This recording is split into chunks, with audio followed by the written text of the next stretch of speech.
2 కిలోల బెల్లము ఇగో నేనైతే ఇట్లా తురుముకున్నా. మీకు ఇందాక చూపించాను కదా బెల్లము ఇట్లా తురుముకోవాలి. అదిగో 3 కిలోల బియ్యం అయితే నానబెట్టి పట్టించినాయి. మళ్ళీ అట్లా జల్లెడ పట్టుకోవాలన్నమాట. మంచి ఇట్లా ఫ్రీగా వదిలేదు, దాన్ని ఇట్లా గట్టిగా ఉండలాగా ఉండనియాలన్నమాట. ఎందుకంటే ఆరిపోదు అర్షలు కదా. అయితే ఈ బెల్లానికి ఇగో ఈ చెంబుతోటి సగం నీళ్ళు పోస్తుంది అనమాట. ఒకసారి చూడండి, ఇగో సగం పోసిన అంతే. ఇంకా ఇది మనం గిన్నె పొయ్యి ఆన్ చేసుకొని పెట్టుకోవడమే.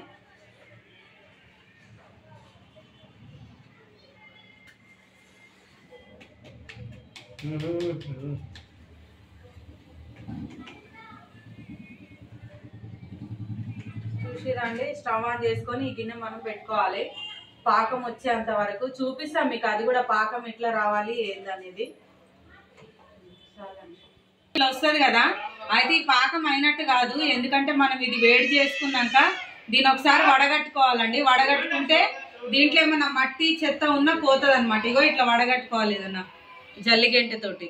మన టీది జల్లిగెంట ఉంటది కదా, దీంతో ఇట్లా వడగట్టుకోవాలండి. ఇగో జల్లెడ పట్టుకున్నాం కదండి. ఇగో ఇంత చెత్త వెళ్ళింది చూసిరా. ఎప్పుడైనా కానీ పాకం మరీ ఎక్కువ కాకుండా లీల పాకం కాగానే ఎమ్మటే జల్లెడ పట్టుకొని మళ్ళీ ఇప్పుడు స్టవ్ మీద పెట్టుకుందాం. అప్పుడు మంచిగా అర్షల పాకం ఎట్లా పట్టాలి ఏందనేది మీకు చూపిస్తాం.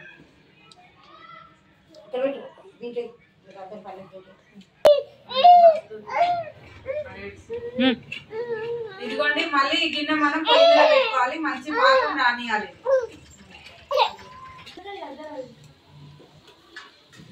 ఇగో చూడండి, పాకం ఇట్లా అయింది కదా.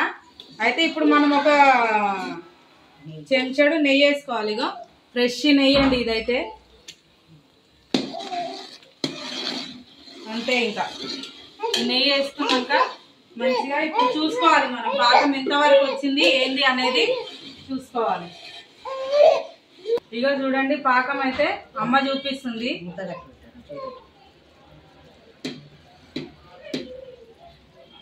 అయిందండి పాకం. ఇగో ఇట్లా చేతులకి మనకి ఉండలాగా రావాలన్నమాట.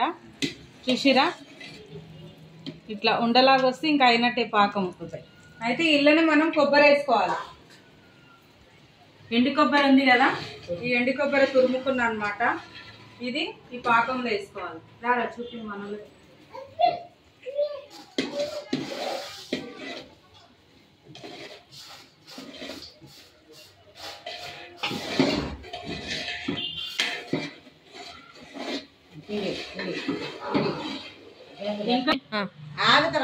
పిండి వేసుకోవాలి.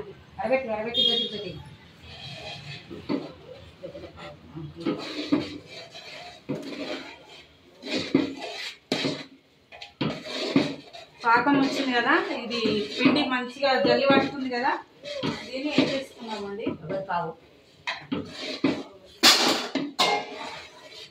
చేయితో కింద పడుతుందా, అందుకే నాకు గిన్నెతో వేసుకున్నా. పాకం గట్టి కాకముందే తొందరగా కలిపేటోళ్ళు ఉండాలి. కింద పెట్టారు, కింద మీదనే కలపాలి.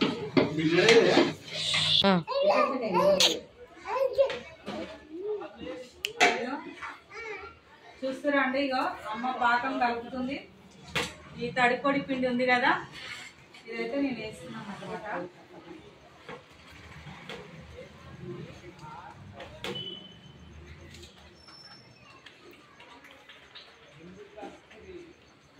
అది ఆరిపోతుంది, వేయాలి.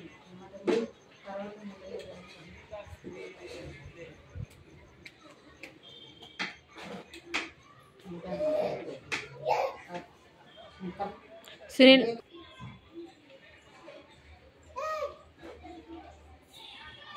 బంద్ చేయండి అమ్మాయిగా.